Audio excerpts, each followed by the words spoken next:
Hello dear students, how are you? I hope you all are very good. Today I am going to teach chapter 2 of class 6. The name of the chapter is sorting the materials. Sorting of materials मतलब materials के कितने types होते हैं. हमारे चारों तरफ जितनी भी चीज़ें सब materials से ही बने हुए होते हैं. कुछ visible होते हैं, कुछ non visible होते हैं, जैसे कि एयर हैं, वेव्स हैं, ये हमें दिखाई नहीं देती हैं बट वी कैन फील. और जैसे कि ब्रिक्स हैं और टेबल है, चेयर है, ये सब विजिबल ऑब्जेक्ट्स होते हैं. तो आइए इसके बारे में हम पढ़ते हैं. There are countless things we see every day in our surroundings. The world is full of different objects and substances. We can see houses, birds, books, shoes, buses, mobile phone, bottles और many other items. तो इस तरीके से बहुत सारी चीज़ें होती हैं जो कि बिना गिनती के हमारे चारों तरफ चीज़ें हैं जिनको हम गिन नहीं सकते. इतनी सारी चीज़ें हमारे चारों तरफ होती हैं और ये सब मटेरियल से बनी हुई होती हैं. कुछ हम देख सकते हैं, कुछ नहीं देख सकते. ठीक है. What are objects made of? किन किन चीज़ों से ये बनी हुई होती है? जैसे कि benches, cupboards, pencils, dots and flowers. Objects ये सब हम स्कूल में देखते हैं और यूजुअली किससे बनी हुई होती है? वुड से बनी हुई होती है. वुड भी क्या है? एक तरीके का मटेरियल ही होता है. और इस तरीके से water bottle, buckets, rules, helmets, etc ये सब चीज़ें प्लास्टिक से बनी हुई होती हैं. यानी कि प्लास्टिक भी एक मटेरियल है और वुड भी एक मटेरियल है. ठीक है. Plastic so we conclude that every object is made from one or more materials. यानी कि ये जो ऑब्जेक्ट्स होते हैं जरूरी नहीं एक ही चीज़ से बने हुए हो, ये एक से ज़्यादा मटेरियल से भी बने हुए हो सकते हैं ऑब्जेक्ट्स. तो देखते हैं इसके बारे में. क्लासिफिकेशन अगर हम करते हैं तो अगर हम इनको ग्रुप में करें तो ये बहुत ही सारे मतलब कुछ जो सिमिलर हैं उन्हें हम अलग ग्रुप में कर लेते हैं और जो डिफरेंट तरीके के ऑब्जेक्ट से बने हुए होते हैं उन्हें अलग क्लासिफाइड करते हैं. तो इस तरीके से हमें हेल्प मिलती है. बहुत सारी चीज़ों को स्टडी करने में हमें हेल्प मिलेगी जिससे कि हम अच्छे से सिस्टमेटिक तरीके से हम इसको क्लासीफाई कर सकते हैं. तो क्लासिफिकेशन ऑफ ऑब्जेक्ट्स के बारे में पढ़ते हैं. There are uncountable things around us. Some are very different while others look alike. It's possible to study them one by one. It's hard task to make their study easy. We classify them into groups based on properties. Similar things are placed together in one group. जो बहुत सारी uncountable चीज़ें हैं हमारी चारों तरफ जिनको अच्छे से स्टडी करना बहुत मुश्किल है, लेकिन अगर हम उसको एक एक करके हम करते हैं ना तो क्या ये पॉसिबल है? ये बहुत ही मुश्किल काम है. ठीक है.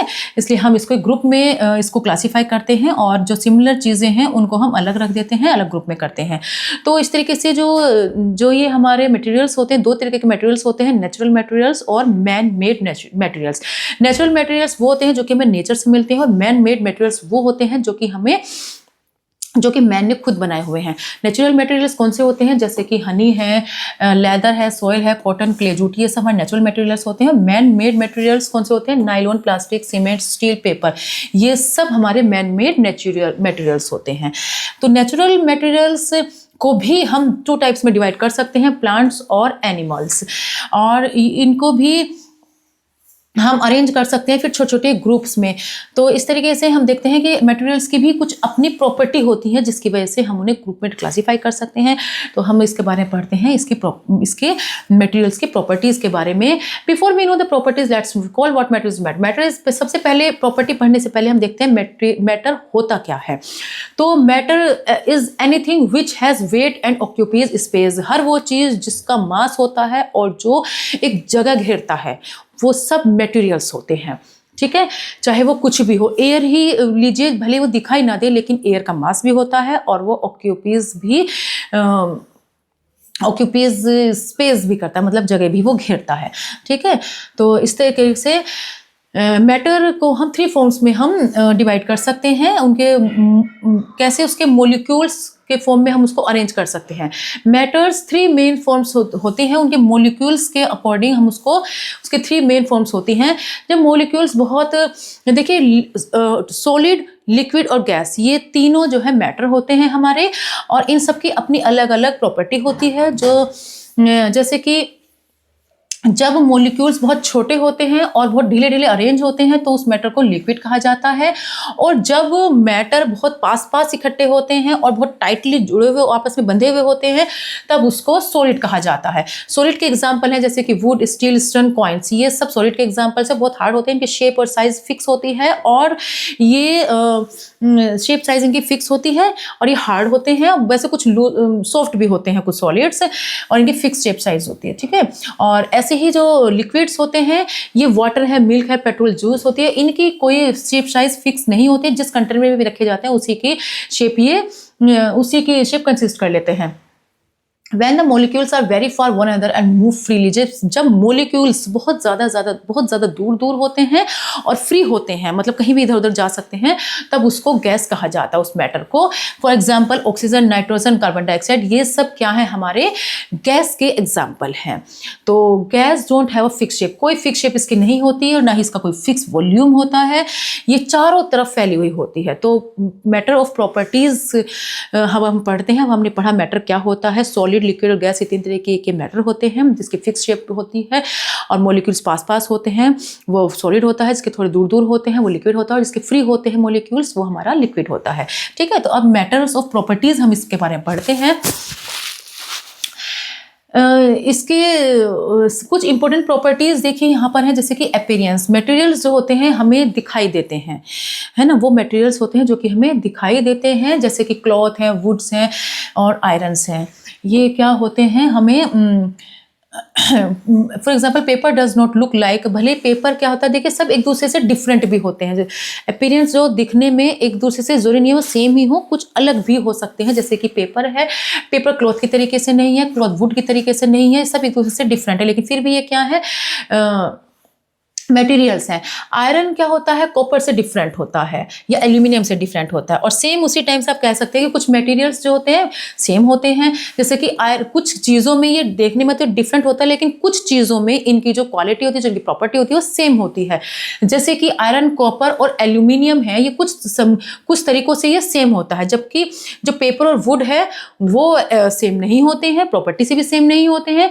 तो इस तरीके से ये एक ग्रुपिंग हमने करी हुई है मटेरियल की, उसके बेस पर इसको हम बता सकते हैं, इसका आउटवर्ड लुक और अपीयरेंस हम उसकी बता सकते हैं उनकी प्रॉपर्टी के आधार पर। मतलब कुछ चीज़ें ऐसी हैं जो कि सेम है, कुछ चीज़ें ऐसी हैं जो कि सेम नहीं है और फिर भी वो मैटर हैं और मटेरियल है।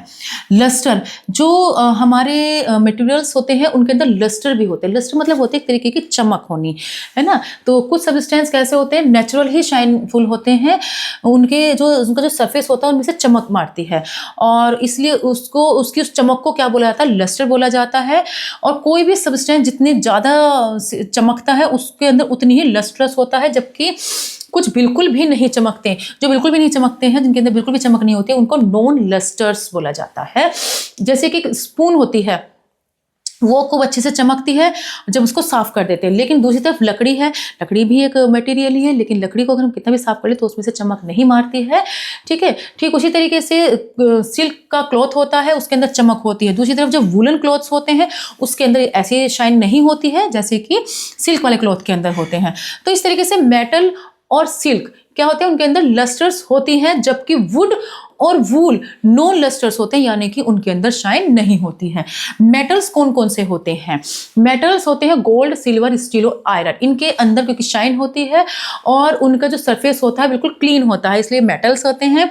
दूसरी तरफ जो ऑब्जेक्ट जैसे कि वुड, मड, ब्रिक्स और क्लॉथ, इनमें से किसी के अंदर भी शाइन नहीं होती है। ठीक है, तो इसका मतलब ये नॉन मेटल्स हुए। तो इंटरेस्टिंगली सिल्क हालांकि एक मेटल नहीं है, सिल्क क्या एक मेटल नहीं है, लेकिन कभी कभी ये शाइनिंग हो जाती है, तो क्योंकि मैन मेड बने फैब्रिक्स से होती है, इसलिए हम इसको कंक्लूड कर सकते हैं। सॉलिड्स में देखिए सभी मेटल्स लस्टर्स होते हैं, जो नॉन मेटल्स होते हैं जैसे वुड, ग्रेफाइट्स और मड, ये इनमें लस्टर्स नहीं होते हैं। तो जितने भी मेटल्स होते हैं सब सॉलिड होते हैं और इनके अंदर लस्टर होता है। लिक्विड्स जनरली, लिक्विड्स जो होते हैं उनके अंदर वैसे शाइनिंग नहीं होती है, इसलिए वो लस्ट्रस नहीं होते हैं। गैसेस क्या होती हैं, वो कलरलेस होती हैं और उनके अंदर शाइन नहीं होती है, इसलिए उनके अंदर लस्ट्रस यानी कि चमक नहीं होती है। गैसेस कलरलेस होती है, कोई कलर नहीं होता है गैस का। हार्डनेस के बेस पर देखते हैं, हार्डनेस अगर हम थोड़ा सा प्रेस करें, थोड़ा सा दबाएं, तो कुछ सॉलिड्स ऐसे होते हैं जो कि टूट जाते हैं। तो ऐसे जो टूट जाते हैं थोड़ा सा दबाने पर, उनको हार्ड सॉलिड्स बोला जाता है, जैसे कि स्टोन है, आयरन है, डायमंड है, ये हार्ड सॉलिड्स होते हैं। दूसरी तरफ जो सॉलिड्स ऐसे होते हैं जो कि इजीली, कुछ ऐसे होते हैं जो कि दबाव तो नहीं टूटते हैं, जो दबाने पर भी नहीं टूटते हैं, मतलब उसको प्रेस कर रहे तो भी नहीं टूटते हैं, तो वो होते हैं स्टोन, आयरन, डायमंड होते हैं। दूसरी तरफ जो कि इजीली प्रेस हम कर सकते हैं और इजीली हल्का सा दबाते हैं वो टूट सकते हैं, वो वाले सॉलिड्स कौन से होते हैं, जैसे कि चौक है, सोप है, टॉल्क, ये बहुत सॉफ्ट वाले सॉलिड होते हैं। डायमंड सबसे ज़्यादा हार्डेस्ट सॉलिड होता है जो कि हमारे नेचर में ही मिलता है। दूसरी तरफ जो टॉल्क होता है वो सबसे ज़्यादा सॉफ्टेस्ट सॉलिड होता है। अब इसमें देखते हैं जो ये मैटर हैं इनकी वाटर में क्या सॉल्युबिलिटी है। जो हमारे मैटर हैं, मटेरियल्स हैं, वो वाटर में कैसे रिएक्शन कैसे काम करते हैं। तो जो वाटर में डिसॉल्व होते हैं, जो वाटर में कुछ ऐसे सब्सटेंस होते हैं जो कि वाटर में डिसॉल्व होते हैं, कुछ नहीं होते हैं। तो जो वाटर में डिसॉल्व होते हैं उनको सोल्यूबल बोला जाता है और जो डिसॉल्व नहीं होते हैं उनको इनसोल्यूबल बोला जाता है। तो ऐसे सॉलिड्स होते हैं, जैसे कि सॉलिड्स में जैसे कि शुगर है, सॉल्ट है, ये इजीली सोल्यूबल हो जाते हैं, ठीक है, तो इन्हें सोल्यूबल सॉलिड्स बोला जाएगा। और जैसे कि सैंड है और स्टोन्स है, ये भी सॉलिड्स हैं, लेकिन ये वाटर के अंदर डिसॉल्व नहीं होते हैं, इसलिए इन्हें इनसोल्यूबल सॉलिड्स बोला जाएगा। अब लिक्विड्स के बारे में हम पढ़ते हैं। वाटर के अंदर कौन से लिक्विड्स ऐसे होते हैं जो कि घुल सकते हैं और कुछ ऐसे जो कि नहीं घुल सकते। तो कुछ लिक्विड्स होते हैं जैसे कि वाटर में कुछ ऐसे सोल्यूबल होते हैं जैसे कि मिल्क है, विनेगर है, लेमन जूस है, ये वाटर के अंदर इजीली सोल्यूबल हो सकते हैं, मतलब घुल सकते हैं। दूसरी तरफ जो केरोसिन ऑयल है और पेट्रोल है, ये मिक्स नहीं होते हैं, ये सिर्फ एक सेपरेट लेयर बना लेते हैं, ऊपर ऐसे तैरते से नजर आएंगे, लेकिन वो उसके अंदर वाटर के अंदर डिसॉल्व नहीं होते हैं, ठीक है। ऐसे कुछ गैसेज होती हैं।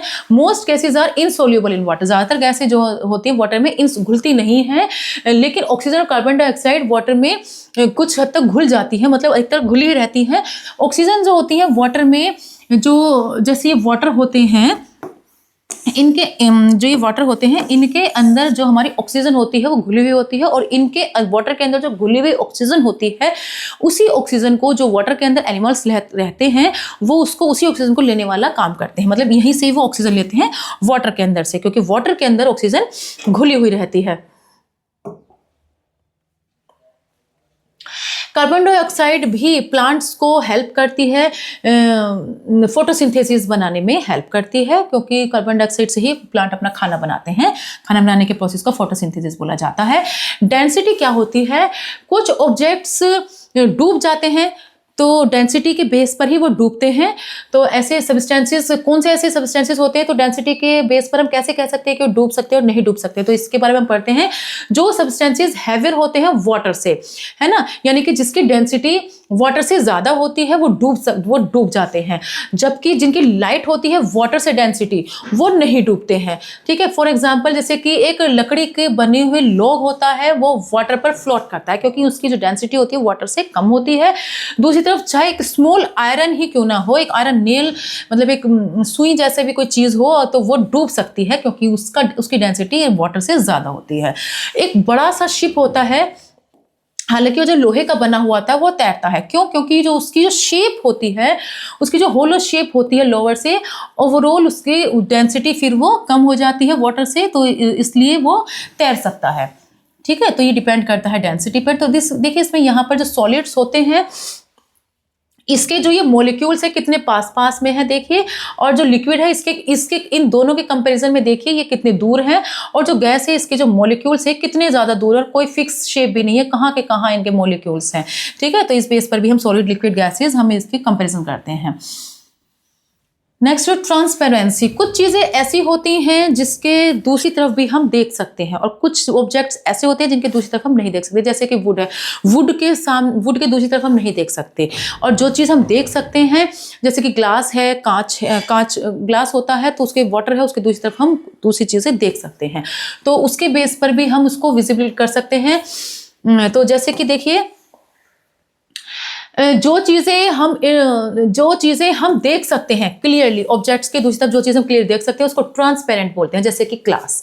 जो चीज़ें हम नहीं देख सकते दूसरी तरफ उसको ओपेक्यू बोलते हैं, जैसे कि वुड, स्टोन होते हैं। कुछ मटेरियल्स थोड़ा ऐसे होते हैं जो कि थोड़ा बहुत पार्शियली थोड़ा बहुत देख सकते हैं, बहुत ज़्यादा अच्छे से नहीं, लेकिन बहुत ज़्यादा बेकार भी नहीं, तो ऐसे को हम ट्रांसल्यूसेंट बोलते हैं, जैसे कि बटर पेपर होता है, फ्रॉस्टेड ग्लास होता है। सॉलिड्स में कौन से ऐसे होते हैं जो कि हम देख सकते हैं, जैसे कि ग्लास और डायमंड्स होते हैं, ये ट्रांसपेरेंट्स होते हैं सॉलिड्स में। कुछ प्लास्टिक्स भी ट्रांसल्यूसेंट होते हैं सॉलिड्स की फॉर्म में। लिक्विड्स में कैसे होते हैं, मोस्ट लिक्विड्स क्या होते हैं, जैसे कि वाटर और अल्कोहल, ये ट्रांसपेरेंट होते हैं, जबकि कुछ कलर्ड होते हैं, लेकिन फिर भी हल्का सा लाइट्स मतलब उनके पास से गुजर सकती है।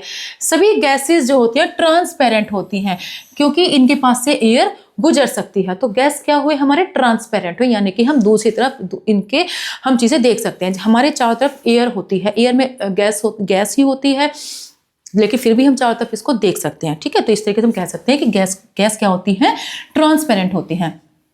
नेक्स्ट है हमारा मैग्नेटिक प्रॉपर्टी। मैग्नेटिक प्रॉपर्टी क्या होती है, जो मैग्नेट को अट्रैक्ट करती है उनको मैग्नेटिक सब मटेरियल्स बोला जाता है।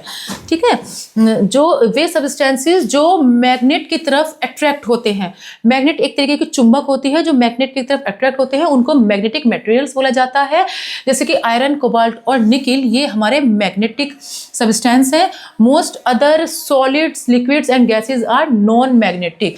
जो सॉलिड, लिक्विड और गैसेस होते हैं ज्यादातर ये अधिकतर मतलब ये समझिए नॉन मैग्नेटिक ही होते हैं। नेक्स्ट है हमारा कंडक्शन ऑफ हीट। देखिए कुछ चीजें ऐसी होती हैं जिनके अंदर से हीट चली जाती है और कुछ चीजें ऐसी होती है जिसके अंदर से हीट नहीं जा पाती। जैसे कि वुड है, वुड के अंदर हीट चली जाती है और वुड जल जाती है। और कुछ चीज़ें ऐसी होती हैं जिसके अंदर नहीं जा पाती और जिसके अंदर हीट चली जाती है अच्छे से, उन्हीं चीज़ों में हमारा खाना बनता है। हीट क्योंकि इनके अंदर से पास हो जाती है, इसलिए हम इनके अंदर इजीली खाना बना सकते हैं। तो इसमें देखते हैं materials that allow heat to pass through easily are good conductors of heat. जिसके अंदर इजीली हीट चली जाती है वो हमारे क्या होते हैं, गुड कंडक्टर होते हैं। जैसे कि iron, steel, brass, aluminium, copper.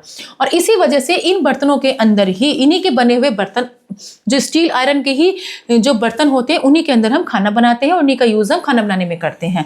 ठीक है, और ये मेटल्स के बने हुए होते हैं और जिसके अंदर हीट इजीली नहीं जा पाती वो बैड कंडक्टर होते हैं। जैसे कि वुड है, रबर है, प्लास्टिक है। देखिए जो वुड होती है, वुड हमारी, तो देखिए जैसे वुड होती है, ये हमारी वुड को अगर आप हीट दें तो ये यहाँ से जल्दी चली जाएगी, जल्दी चली जाएगी। ये जो हीट है हमारी यहाँ तक नहीं पहुँच सकती। दूसरी तरफ जो हमारे कॉपर के या आयरन के जो बर्तन होते हैं, यूटेंसिल्स होते हैं, अगर आप इसको यहाँ पर गर्म करेंगे तो ये उसकी हीट यहाँ तक भी पहुँच जाएगी। तो इसका मतलब ये हमारे गुड कंडक्टर हुए और जो वुड है हमारी, ये हमारी बैड कंडक्टर हुई। इसीलिए जो हमारे इनके जो हैंडल होते हैं वो या तो प्लास्टिक के बनते हैं, जो ये हैंडल है हमारे या तो प्लास्टिक के बनते हैं या फिर ये वुड के बनते हैं, जिस वजह से इनके अंदर हीट नहीं कंडक्ट होती, इसीलिए इसके बनते हैं। मोस्ट लिक्विड्स क्या होते हैं हमारे, पुअर कंडक्टर होते हैं हीट के। मर्क्यूरी को हटाकर, मर्क्यूरी हमारा एक बहुत अच्छा कंडक्टर है हीट का, which is a good conductor. All gases are poor conductor, बाकी सभी गैसेज जो होती है पुअर कंडक्टर होती हैं। Which is why air keeps us cool, इसी वजह से, क्योंकि एयर हमें इसको ठंडा रखती है, इसी वजह से एयर क्या है, ठंडी रहती है। कंबस्टिबिलिटी देखिए, substances that catch fire easily and burn are called combustible। वो substances जो कि आसानी से आग पकड़ सकती हैं और जल सकते हैं, वो हमारे combustible होते हैं, जबकि वो जो कि आग को नहीं पकड़ सकते हमारे incombustible होते हैं। ठीक है, जैसे कि सॉलिड है, जैसे कि वाटर है, वाटर के अंदर अगर आप आग डालेंगे तो वो नहीं जलेगी, आग कोई बुझा देगी। और जो हमारी पेपर है उसके ऊपर अगर आप आग डालेंगे तो वो जल जाएगा। तो यानी कि इस तरीके से हम पता लगा सकते हैं कंबस्टिबिलिटी का। नेक्स्ट है हमारा सॉलिड। सॉलिड में देखिए, wood, coal and charcoal burn easily so they are combustible. ये इसी के ही एग्जाम्पल, हम कंबस्टिबिलिटी के ही मैं एग्जाम्पल बता रही हूँ यहाँ पर। सॉलिड, लिक्विड और गैसेस तीनों फॉर्म में मैं ये एग्जाम्पल बता रही हूँ। जो वुड, कोल और चारकोल है वो इजीली जल सकते हैं, तो वो क्या हुए, हमारे कंबस्टिबल हुए। मेटल्स जैसे कि गोल्ड और स्टोन होते हैं, ये हमारे स्टोन सॉलिड फॉर्म में है लेकिन ये नहीं जलते इजीली, है ना, ये नहीं जलते इसलिए ये इनकम्बस्टिबल हुए। लिक्विड में कौन सी ऐसी चीजें हैं जो कि जल सकती हैं, तो फ्यूल्स है, जैसे कि फ्यूल्स में कौन से होते हैं, पेट्रोल, डीजल, केरोसिन और वेजिटेबल ऑयल होते हैं, ये जल सकते हैं और इसलिए ये क्या हुए, कंबस्टिबल हुए। और जो लिक्विड में वाटर है, फ्रूट जूस है, ये इनकम्बस्टिबल होते हैं। गैसेस कौन सी होती हैं, गैसेस में से हाइड्रोजन, एलपीजी और सीएनजी, ये कंबस्टिबल गैसेस हैं। इसके अलावा जो ऑक्सीजन होती है ये खुद तो जलती नहीं है लेकिन ये किसी भी चीज को जलने में हेल्प करती है। नॉन कंबस्टिबल गैसेस कौन सी होती हैं? Carbon dioxide. बल्कि ये जो कार्बन डाइऑक्साइड होती है ये हमारे फायर एक्सटिंग्विशर में भी हेल्प करती है, यानी कि जहाँ पर आग लग जाती है वहाँ पर इसको अगर हम डाल दें कार्बन डाइऑक्साइड को तो वहाँ पर आग बुझ जाती है। डिफ्यूजन में देखिए, diffusion is the process by which one substance spread into another, यानी कि वो प्रोसेस जो एक सब्सटेंस से दूसरे सब्सटेंस में चला जाता है, चाहे वो उड़कर जाए कैसे भी जाए, वो डिफ्यूजन होता है, मतलब फैल जाना।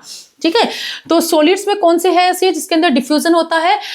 वे सॉलिड्स जिसके अंदर बहुत कम डिफ्यूजन होता है, जैसे कि few grains of sugar take time to dissolve in water. जो हमारा शुगर होता है वो वाटर के अंदर घुल जाता है, यानी कि वो डिफ्यूज हो जाता है। ठीक है, डिफ्यूज की फॉर्म में हम इसको कह सकते हैं, वाटर में डिजोल्व हो जाता है लेकिन कुछ टाइम लेता है। लिक्विड्स बहुत जल्दी डिफ्यूज हो जाते हैं, जैसे कि लेमन जूस, वाटर के अंदर लेमन जूस आप डालो तो बहुत जल्दी वो उसके अंदर डिफ्यूज हो जाता है। गैस तो बहुत ही जल्दी डिफ्यूज हो जाती है, बस डालो और एकदम, जैसे कि परफ्यूम हुआ, फ्रेग्रेंस हुआ, रूम के अंदर एकदम से वो फैल जाते हैं। ठीक है, grouping matter makes it study simple and systematic. अगर हम इन मैटर को ग्रुप के तरीके से बनाएं तो हम उसका इजीली सिंपल और सिस्टमेटिक तरीके से हम उसका फिर स्टडी कर सकते हैं, क्योंकि ऐसे तो बहुत सारे मेटल्स होते हैं, यही नहीं पता चलेगा कि क्या है। तो हमने इसको 3 फॉर्म में कर लिया, सॉलिड, लिक्विड और गैसेस। तो इस तरीके से हम इजीली हम इसको क्लासिफाइड कर सकते हैं। Just like in our daily life we group pulses together or arrange utensils separately. In science, we group matter based on its property. This help us understand and compare materials easily. तो हम इनको easily properties, हमने इसको क्योंकि अलग form में कर लिया तो हम easily हम इसको compare कर सकते हैं, किसी भी कोई भी प्रॉपर्टी हम इसके इजीली हम बता सकते हैं। जैसे कि कॉयल है, ये कार्बन का ही एक फॉर्म होता है, सॉलिड फॉर्म है, ये गैस है ना, ये CNG है और ये पेट्रोल है। ठीक है, तो इस तरीके से हम इसको इजीली क्लासिफाइड कर सकते हैं। तो आपको I hope you have learn about materials, क्या होते हैं matter, materials, solid, liquid, gases के बारे में आपने अच्छे से समझा। I hope you have learn to this chapter very well. We will met, नहीं नहीं नहीं, रुक जा। इसकी एक्सरसाइज देते हैं फर्स्ट क्लास की, फर्स्ट चैप्टर की। Which one of the following is a good conductor of heat? तो हीट का गुड कंडक्टर कौन है? हमारा आयरन। आयरन के अंदर अच्छे से हीट चली जाती है, इससे खाना बनता है इसके बने बर्तनों में। Liquids that are soluble in water are called. जो सोल्यूबल होते हैं वो होते हैं miscible. Method that allows heat to pass through is called. जो पास कर दे सकते हैं हीट को, conductor. Which one of the following is a transparent material? Transparent material हमारा है water. Metals have a shiny look called luster. Fill in the blanks with suitable words. Anything that has mass and occupies space is called matter. Materials that shiny on their surface are called lustrous.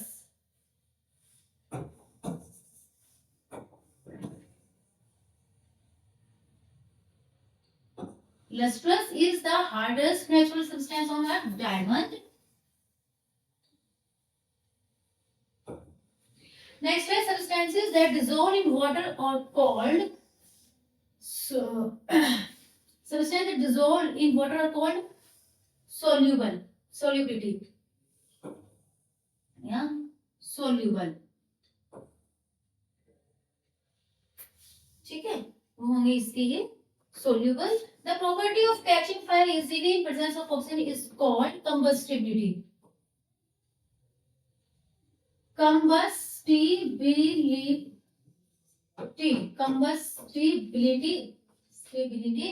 The property dash and are the 3 states of matter. तो 3 states कौन सी होती है matter की? Solid, liquid and gas. Write T for true and F for false. Air and water are also forms of matter. तो air water भी हाँ ये this is true. This is true. Metals like iron and copper don't have luster. नहीं, luster होती है इनमें, तो this is false. Wood and stone are opaque materials. Yes, this is true. Liquids which mix with each other are called insoluble. तो जो मिक्स नहीं होते हैं वो होते हैं insoluble, so this is false. Iron, nickel and cobalt are magnetic materials, yes iron, nickel, cobalt magnetic material है, this is true. Oxygen does not burn itself but helps, yes ये ऑक्सीजन हेल्प करती है, this is true. Transparent कौन से होते हैं हमारे, तो जो ग्लास क्लियर वाटर में ट्रांसपेरेंट होते हैं, ओपेक हमारे वुड और स्टोन होते हैं, वाटर में सोल्यूबल हमारे सॉल्ट और शुगर होते हैं, इनसोल्यूबल हमारे सैंड और वैक्स होते हैं, और मिजिबल लिक्विड्स हमारे विनेगर और जूस होता है। ठीक है, अब देखिए इसमें ये लस्टर है, इसको हमें डिफाइन करना है। तो लस्टर के बारे में हम क्या कह सकते हैं, जिसे वो सब्सटेंस जिसके जो शाइन होता है, जिस मैटर का सरफेस शाइन होता है उसको लस्टर बोलते हैं। Density mass per unit volume, यानी कि जो उसका मास होता है पर यूनिट वॉल्यूम के हिसाब से उसको डेंसिटी उसकी होती है। ओपेक्यू, जिसके दूसरी तरफ लाइट नहीं जा सकती, मतलब जिसके दूसरी तरफ हम नहीं देख सकते उसको ओपेक्यू बोलते हैं। इंसोल्यूबल, जो वाटर में डिसॉल्व नहीं होता उसको इंसोल्यूबल बोलते हैं। ट्रांसपेरेंसी, जिसके दूसरी तरफ हम देख सकते हैं उसको ट्रांसपेरेंसी बोलते हैं। वो ट्रांसपेरेंसी, वो कैपेबिलिटी ट्रांसपेरेंसी बोले जाता है। What is meant by the property of solubility, तो जो वो चीज जो कि वाटर के अंदर सोल्यूबल होती है, वो एबिलिटी जो वाटर के अंदर सोल्यूबल हो सकती है उसको सोल्युबिलिटी बोलते हैं। Name any 3 substance that sink in water, 3 substance जो कि वाटर के अंदर सिंक हो सकते हैं। आयरन नेल है, कॉइन है, ब्रिक्स है, वाटर के अंदर सिंक हो सकते हैं। Why do gases not have fixed shape and volume, क्योंकि जो उसके पार्टिकल्स होते हैं वो इतनी दूर दूर होते हैं, बहुत दूर दूर होते हैं, फ्री होते हैं और बहुत स्पीडली वो अवे होते रहते हैं, मतलब उड़ते रहते हैं, दूर होते रहते हैं, तो उसकी इसलिए उसका ना फिक्स शेप होती है ना इसका वॉल्यूम होता है। List any 3 uses of classification in daily life, तो जो मैटर होते हैं इनके क्या यूजेस हैं हमारे डेली लाइफ में। जो मैटर होते हैं, मैटर एक एयर है, एयर भी एक मैटर ही है, जिसका हम ऑक्सीजन है जिसका हम यूज करते हैं ब्रीथिंग करने में। जो हमारा वाटर है वो ड्रिंकिंग करने में, और जो हमारे मेटल्स हैं जो कि आयरन, कोबाल्ट, आयरन और स्टील के बने हुए होते हैं उनका हम यूटेंसिल्स में यूज करते हैं, बर्तन बनाने में, खाना बनाने में। How will you differentiate between transparent, translucent और ओपेक। ट्रांसपेरेंट वो चीज होती है जिसके दूसरी तरफ हम चीजें देख सकते हैं, जैसे कि ग्लास है और वाटर है, और ट्रांसलूसेंट जिसके दूसरी तरफ हम बहुत हल्का फुल्का देख सकते हैं, जैसे कि जूस है ना, और इसमें भी हम देख सकते हैं ट्रांसल्यूसेंट। और ये हमारा ओपेक्यू, जिसके दूसरी तरफ हम कुछ भी नहीं देख सकते, जैसे कि वुड है, ब्रिक्स है, इसके दूसरी तरफ हम कुछ नहीं देख सकते हैं। ठीक है, why do we say that not all solids are lustrous, सभी सॉलिड्स लस्ट्रस नहीं है, ऐसा हम क्यों कह सकते हैं। देखिए एक तरफ हमारा जो हमारा आयरन होता है, कॉपर होता है, और जो हमारी गोल्ड होती है उसको अगर हम साफ करते हैं तो उसके अंदर लस्टर होते हैं, ये मेटल के बने हुए होते हैं और सॉलिड भी होते हैं। दूसरी तरफ जो हमारी वुड होती है, ब्रिक्स होती है, उसको अगर हम साफ भी कर ले तो भी इनके अंदर चमक नहीं होती, लस्टर नहीं होती है, तो इसलिए हम कह सकते हैं कि सभी सॉलिड्स होते हैं लस्टर नहीं होती है। Give examples of liquids that are immiscible with water, तो ऐसे लिक्विड जो कि वाटर के अंदर इमिसिबल होते हैं, मतलब वाटर के अंदर नहीं घुलते। तो जो हमारी कैरोसिन होता है, ऑयल होता है, ये हमारे वाटर के अंदर मिसिबल नहीं होते हैं, ये जो कि वाटर के अंदर नहीं घुलते हैं। ठीक है, तो what is made by property, name any 3 substance, वही चीजें जो मैंने अभी ऊपर बताई हैं। नेक्स्ट हमारा वाइड टॉपिक से लॉन्ग आंसर क्वेश्चन में देखिए, explain with example how metals can be grouped on the basis of appearance. तो हम कैसे मटेरियल्स हैं जिनको हम देखने के उस पर अपीयरेंस के आधार पर हम उनके अलग कर सकते हैं। तो लिक्विड, सॉलिड और गैसेस हैं जिनको हम अलग कर सकते हैं, वो सारी चीजें हैं जिनके हम देखकर हम उन्हें अलग कर सकते हैं। Why do you understand by magnetic property? Magnetic property वो होती हैं जो कि मैग्नेट की तरफ अट्रैक्ट होती हैं, जैसे कि निकिल होता है, कोबाल्ट होता है, आयरन होता है, मैग्नेट की तरफ अट्रैक्ट होती हैं। How does conduction of heat help us in cooking food? Explain with examples. तो कंडक्शन क्या होता है, जिसके अंदर से हीट कंडक्ट हो जाती है वो मेटल्स कंडक्शन होते हैं, और इसके अंदर हीट कंडक्ट हो जाती है, इस वजह से हम इनसे बने हुए जो यूटेंसिल्स होते हैं उनका यूज हम खाना बनाने में करते हैं। ऐसे कंडक्ट हमारे आयरन है और स्टील है, इनका कॉपर भी है, इनका यूज हम खाना बनाने में करते हैं। ठीक है, क्योंकि इनके अंदर हीट कंडक्ट हो जाती है, और जिनके अंदर कंडक्ट नहीं होते हैं वो उनके हैंडल में यूज करते हैं, जैसे कि वुड है, प्लास्टिक है, तो इनके अंदर लाइट हीट कंडक्ट नहीं होती है, तो उसको हम हैंडल वगैरह में पकड़ने में यूज करते हैं। Describe the different state of matter with examples. Different state of matter की एग्जांपल्स हैं सॉलिड, लिक्विड और गैस। सॉलिड में क्या होता है, जो पार्टिकल्स होते हैं बिल्कुल पास पास होते हैं और उनकी शेप साइज फिक्स होती है। जो लिक्विड होते हैं उनके थोड़े दूर दूर होते हैं पार्टिकल्स, और उनकी जो शेप साइज होती है फिक्स, जिस कंटेनर में रखे जाते हैं वो लिक्विड्स, उसी की शेप साइज वो कंसिस्ट कर लेते हैं, ले लेते हैं। और जो गैसेस होते हैं उनके पार्टिकल्स बहुत दूर दूर होते हैं और उनके जो शेप साइज होते हैं बिल्कुल फिक्स नहीं होते हैं, ना ही उनका वॉल्यूम फिक्स होता है। ठीक है, तो differentiate between natural and man made materials with, sorry ये क्वेश्चन नहीं है हमारा, how does density affect the floating of the ship in water, explain. तो डेंसिटी क्या होती है, जो जिसकी डेंसिटी ज्यादा होती है वाटर से वो चीजें डूब जाती है, सिंक हो जाती है, और जिनकी डेंसिटी कम होती है वाटर से वो चीज फ्लोटिंग करके यानी तैरती हैं। तो आयरन, एक तरफ आयरन नेल होता है वो डूब जाता है अपनी डेंसिटी की वजह से, लेकिन जो हमारा आयरन का बना हुआ शिप होता है, क्योंकि उसकी एक शेप इस तरीके की होती है कि उसकी डेंसिटी और उसका शेप साइज इस तरीके का हो जाता है कि वो वाटर के अंदर सिंक नहीं होता है। ठीक है, differentiate between natural and manmade materials with examples. Natural कौन से मटेरियल्स होते हैं, नेचुरल है हमारा एयर है, वाटर है, ये हमारी नेचुरल मटेरियल्स हैं।